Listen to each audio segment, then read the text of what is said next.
Hello, and welcome to the Cynosure HQIC Person-Family Engagement for Equity Think Tank Snapshot.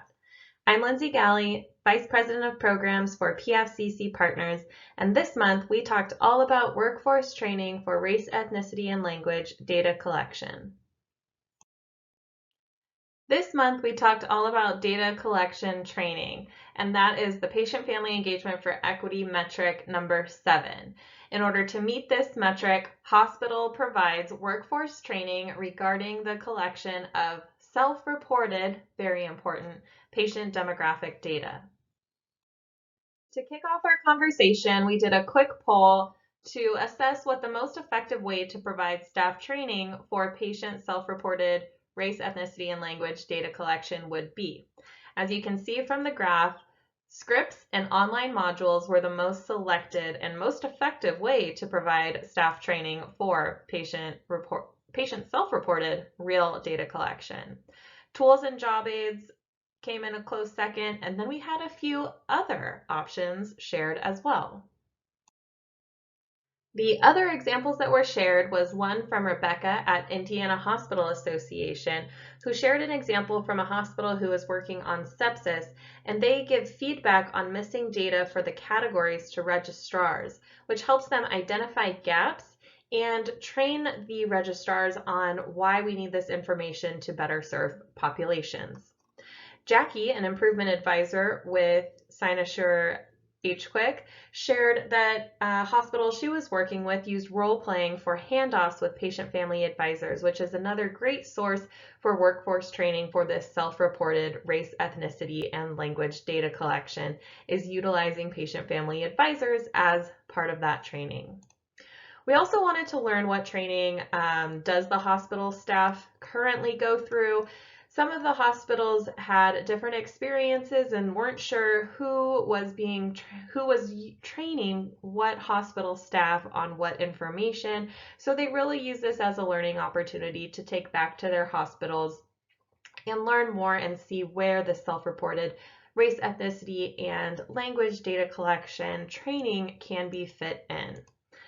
We had a larger discussion about, where this training could be incorporated, how does your hospital provide training on this topic, and where you might be challenged.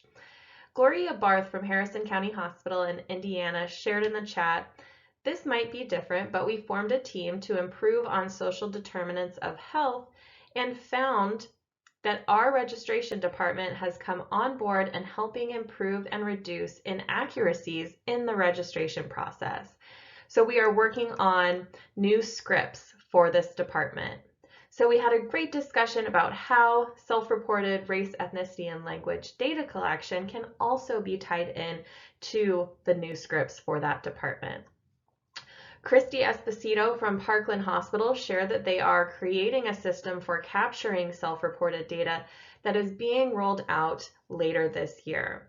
Christy also shared that they provided hospital-wide training during Pride Month on the collection of sexual orientation and gender identity information, or SOGI, which is another big part of this self-reported race, ethnicity, and language, sexual orientation, gender identity data collection. So we'll have more resources from Christy to share in follow-up to the think tank.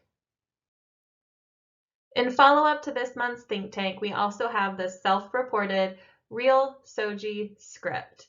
This script walks you through how to have a conversation with a patient about collecting really sensitive information from that patient. It's really all about making it conversational and comfortable for any patient that you are collecting this information from. Thank you to all of the hospitals and state hospital associations for joining this month's think tank. We hope to see all of you next month to talk about real data validation. Now we have this information, how are we going to validate it? As always, there are so many other resources available to you. Please check them out. One-on-one coaching calls, the Patient Family Partnership Hub, a community for your patient family advisors, and of course the Cynosure Learning and Improvement Connection, or CLIC, where we have the Gateways to Patient Family Partnership Program modules, all of the steps to guide you through the development of a patient family partnership program at your hospital. Thank you and see you next month.